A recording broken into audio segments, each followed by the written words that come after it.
Star shooter Manu Bhaker इतिहास रच के वतन वापस लौट चुकी हैं और आपको बता दें यही इतिहास रचने वाली महिला शूटर इस वक्त टीवी9 भारतवर्ष के साथ मौजूद है। मनु, स्वागत है आपका टीवी9 भारतवर्ष पर। स्वागत है आपका भारत में इस ऐतिहासिक जीत के बाद। Thank you ma'am. आपकी अचीवमेंट के बारे में सब बात कर रहे हैं आपसे। मैं जानती हूं अभी तक तमाम इंटरव्यूज में पहला सवाल आपकी अचीवमेंट को लेकर ही किया जा रहा होगा, लेकिन मेरा सबसे पहला सवाल है, जब छोड़कर भारत जा रही थी खेलने के लिए, क्या सोचा था कि जब वापस आएंगी तो इस तरीके से जोरदार स्वागत होगा और आप भारत की सेंसेशन बन जाएंगे? दरअसल टोक्यो के बाद से ही बिल्कुल दिमाग में था कि पेरिस में कुछ बढ़िया करना है और मेरी पूरी टीम ने इस तरीके से ही मेहनत करी है। हमने सब ने ऐसे ही प्रैक्टिस करी है कि यहाँ बढ़िया प्रदर्शन दिखाना है, यहाँ बढ़िया करना है और वो काफ़ी अच्छा भी रहा और 2 मेडल और 1 फोर्थ फिनिश रहा। हालांकि थोड़ा और अच्छा भी हो सकता था, पर काफ़ी ऊंच नीच के बाद जो ये 2 मेडल्स आए हैं, आई थिंक मुझे इसकी वैल्यू पता है, क्योंकि पिछले ओलंपिक में जिस तरीके का प्रदर्शन रहा था उसके बाद यहाँ तक पहुँचने में काफ़ी ऊपर नीचे का रास्ता रहा, पर पहुँच गए। सोचा था कि भारत आएंगी तो हम यहाँ पर बात करेंगे उस भारत की नई सेंसेशन से, जिसको लेकर आप देखिए कि जगह जगह आपकी फ़ोटोज़ और आपके आसपास लोग यहाँ पर सेल्फी लेने के लिए नज़र आते हैं। मैं एक सवाल उस टेम्परामेंट को लेकर भी करना चाहूँगी, क्योंकि आपने कहा पिछली बार के सफ़र का जिक्र किया। 4 साल बहुत बड़ा वक्त होता है, उस 4 साल तक अपने आप को मोटिवेट रखना। सवाल मैंने इसलिए टेम्परामेंट वर्ड का यूज़ किया कि आप खुद को कैसे, उस लिहाज से आपका गेम ऐसा है जिसमें फोकस चाहिए, कंसंट्रेशन चाहिए, how do you manage that? Tokyo से यहाँ तक 3 साल का सफ़र रहा। कोविड की वजह से वो जैसे पोस्टपोन हो गया था। तो हालांकि 2020 में फॉर्म बहुत अच्छी चल रही थी, पर वो 2021 में मेंटेन नहीं हुई और ऐसे ही इस बार वैसे प्लान किया कि इस टाइम पे पीक करना है, तो उस तरीके से ट्रेनिंग हुई और मेंटेन की बात जब आप करो तो मतलब लगता है काफ़ी मुश्किल लगता है काफ़ी बार कोप अप करना, जब थोड़ा बुरा फेज चल रहा हो, जब ऐसे लग रहा हो कि अब नहीं हो रहा, बस करो। तो उस समय में थोड़ा सा मुश्किल लगता है और फैमिली का सपोर्ट उस टाइम पे काफ़ी मैटर करता है, फ्रेंड्स का सपोर्ट मैटर करता है और कोच का विश्वास बहुत मैटर करता है।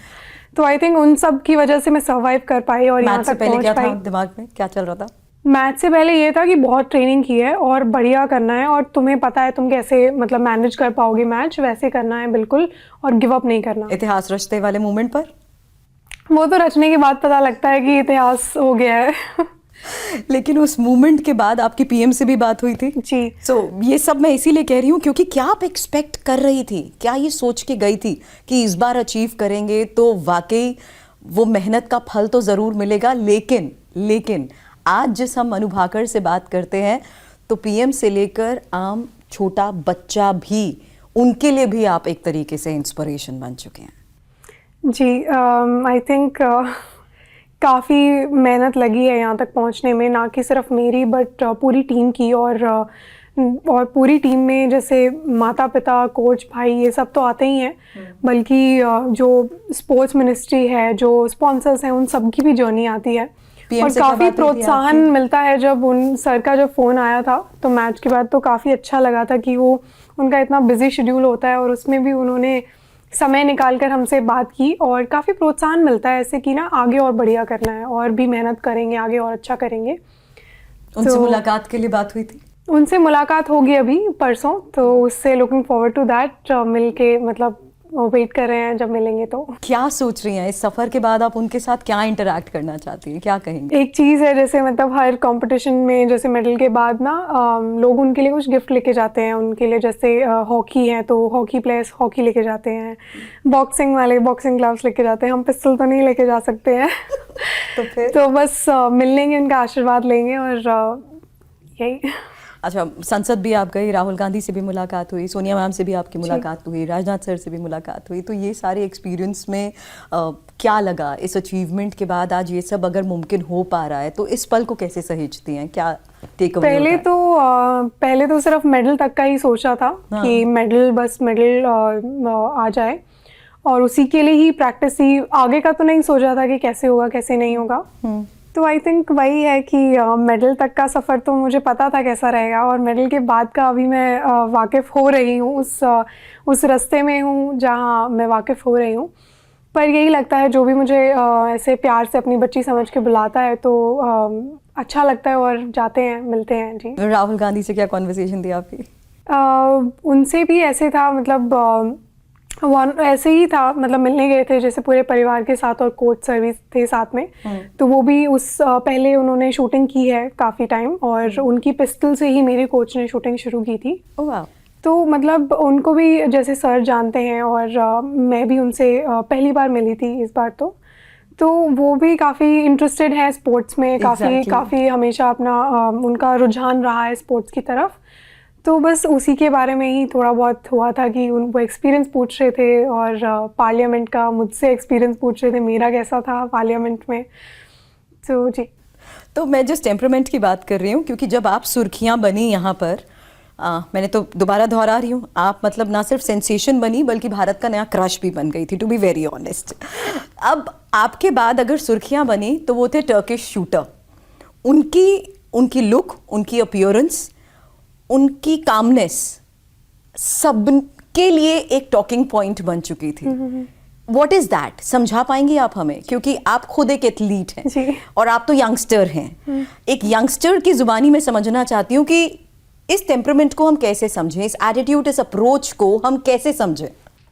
आई थिंक हर खिलाड़ी का अपना अपना स्टाइल होता है Right. कुछ करने का। कुछ बहुत ही जैसे ब्रेड्स हैं, कुछ नेल्स वगैरह हैं, कुछ जैसे लड़कों का भी कुछ ऐसे मास्क कैप्स का स्टाइल है, कपड़ों का स्टाइल। तो हर एक का अपना अपना स्टाइल होता है, और आई थिंक वो सिर्फ शूटिंग में ही नहीं बल्कि आप किसी भी ट्रैक एंड फील्ड के उसमें एथलीट्स में देख लीजिए, किसी भी एथलीट में देख लीजिए।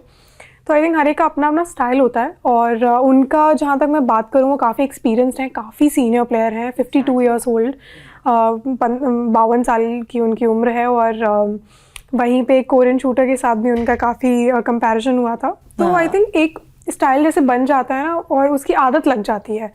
तो ये सारे शूटिंग इक्विपमेंट्स तो अभी कुछ सालों पहले ही देखने को मिले थे। हाँ। और हमने उन्हीं से शुरुआत की थी। इतने स्पोर्ट्स में आप रही हैं, और जहां हम हरियाणा की बात करते हैं ना, तो हरियाणा को सोचते ही मुझे याद आते हैं ताकत वाले खेल, कुश्ती, boxing, kabaddi. Now if I talk to a girl who is from Haryana and that too as a shooter, क्या ये कहीं ना कहीं आपके लिए एज एन इंडिविजुअल मुश्किल था अपने घर वालों को भी बताना, समझाना, शूटिंग के बारे में बताना? क्योंकि एक शूटिंग होती है फिल्मों वाली, एक है आपकी खिलाड़ी की शूटिंग। तो क्या वो घर वालों को कन्विंस करना भी शुरुआत में मुश्किल था? बिकॉज ये I am sure, correct me if I am wrong, आपने बहुत स्पोर्ट्स खेले हैं, शूटिंग की शुरुआत कैसी हुई? घर वालों को तो कभी मनाना ही नहीं पड़ा। वो तो खुद काफ़ी मुझे ऐसे प्रोत्साहित करते थे कि खेलो, जो मर्जी खेलो। और आई थिंक उसके लिए मैं बहुत बहुत आभारी हूँ कि मुझे ऐसा परिवार मिला जो मुझे हमेशा से सपोर्ट करता आया है, हमेशा मेरा साथ दिया है। तो शूटिंग को लेकर उनका पहला रिएक्शन क्या था? शूटिंग और कौन सी एज में आपने कहा था? शूटिंग में दरअसल ये था कि मैंने स्कूल में शुरू किया था, और स्कूल जैसे गांव में जैसे स्कूल है, चाचा पापा मम्मी इन सब ने ही थोड़ा शुरू किया था उसको। तो अपने मतलब स्कूल में ही वो शूटिंग थी, और वहीं से मैंने शुरुआत की थी। तो उनको बताने की ज़रूरत ही नहीं पड़ी कि मैं शूटिंग कर रही हूँ, वो टीचर से सबको पता लग जाता है। तो आई थिंक उनका रिएक्शन तो कुछ नहीं था, उनको यही था कि वो कल कबड्डी कर रही थी, आज वो शूटिंग कर रही है, वो कर लेगी जो करेगी। तो कोच ने हालांकि मुझे काफ़ी सीरियस लिया था कि इसको आप 1 साल की मोहलत दो, क्योंकि डॉक्टर की पढ़ाई में कर रही थी, और यही था कि डॉक्टर बनना है। और मेरे लिए एक इंस्टीट्यूट भी देख लिया था कोटा में, एलन। हाँ, और उस टाइम पे मम्मी को उन्होंने कन्विंस किया था कि आप इसको 1 साल दो। राइट। बाकी स्पोर्ट में जैसे मुझे कराटे में भी जैसे मैंने खेल के छोड़ दिया, कबड्डी खेल के छोड़ दी, बॉक्सिंग खेल के छोड़ दी, टेनिस खेल के छोड़ दिया। तो मम्मी को कहा नहीं, ये छोड़ देगी। तो वो कोच बोल रहे थे वो जिम्मेवारी मेरी है, आप बस 1 साल दो। तो 3 महीने में ही मैंने काफ़ी अच्छा पिकअप कर लिया गेम को, और उसके बाद 1 साल में मैं इंडिया टीम में आ गई थी, और मेरा पहला मेडल भी आ गया था। एग्जैक्टली। तो आई थिंक वहाँ से काफ़ी उनको लगा कि चलो ये सीरियस हो रही है तो कर लेगी, बढ़िया है। अब एक एथलीट के तौर पर, एक इंडियन होने के नाते, आप किस अप्रोच को अडेप्ट करते हुए आगे फैसले लेने वाली हैं? मुझे पहले तो लगता है कि जब मेडल मिस होता है ना तो बहुत दिल टूटता है, और जब 4th पोजीशन पे मेडल चूकता है ना तो बहुत ज़्यादा दुख होता है कि मतलब इतने सालों की मेहनत और ये सफ़र यहीं ख़त्म हो जाता है। इस सफ़र को हम ये नहीं कर सकते हैं कि ये समय दोबारा नहीं आएगा, तो दिल बहुत टूटता है। और मैं समझ सकती हूँ क्योंकि मेरे साथ टोक्यो में हुआ है और वहाँ से यहाँ तक का सफ़र भी मुझे मालूम है कि काफ़ी मुश्किल रहता है और काफ़ी ज़्यादा आपको उस समय में हौसला रखना पड़ता है जब सबसे ज़्यादा आपका हौसला टूट रहा होता है।